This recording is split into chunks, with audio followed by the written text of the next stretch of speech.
समीर और रिमझिम ने आखिरकार वह कदम उठा लिया जिसने पूरे महल में हलचल मचा दी। महल के हर कोने में बस एक ही चर्चा होने लगी कि आखिर समीर और रिमझिम क्या करने वाले हैं।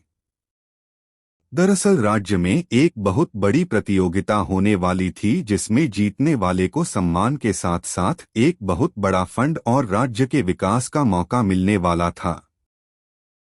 रिमझिम शुरू से ही इस प्रतियोगिता में हिस्सा लेना चाहती थी क्योंकि वह चाहती थी कि समीर का नाम पूरे राज्य में ऊंचा हो और लोग यह समझें कि वह सिर्फ एक साधारण लड़की नहीं बल्कि बहुत समझदार और काबिल भी है। लेकिन जैसे ही यह बात समीर की दादी को पता चली तो उन्होंने तुरंत रिमझिम को रोक दिया। दादी ने गुस्से में साफ शब्दों में कह दिया कि रिमझिम इस प्रतियोगिता में हिस्सा नहीं लेगी क्योंकि महल की बहू का इस तरह बाहर जाकर प्रतियोगिता में भाग लेना उन्हें बिल्कुल पसंद नहीं था।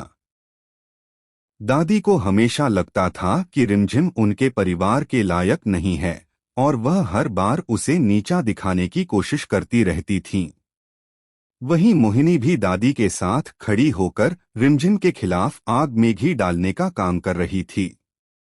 मोहिनी नहीं चाहती थी कि रिमझिम को कभी भी कोई सम्मान मिले क्योंकि उसे डर था कि अगर रिमझिम सबके दिल में अपनी जगह बना लेगी तो उसका सारा खेल खत्म हो जाएगा।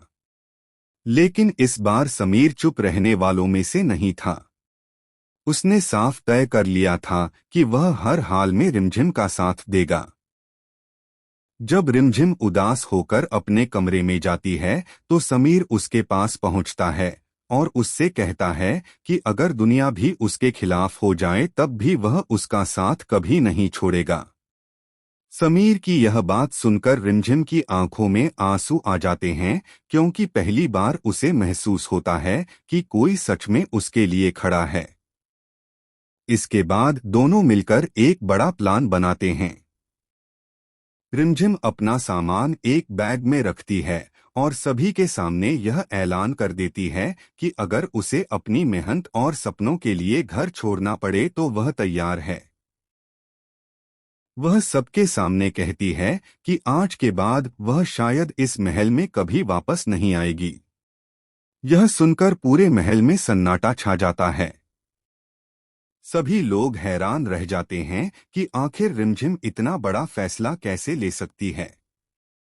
लेकिन असली झटका तब लगता है जब समीर भी उसके साथ खड़ा हो जाता है।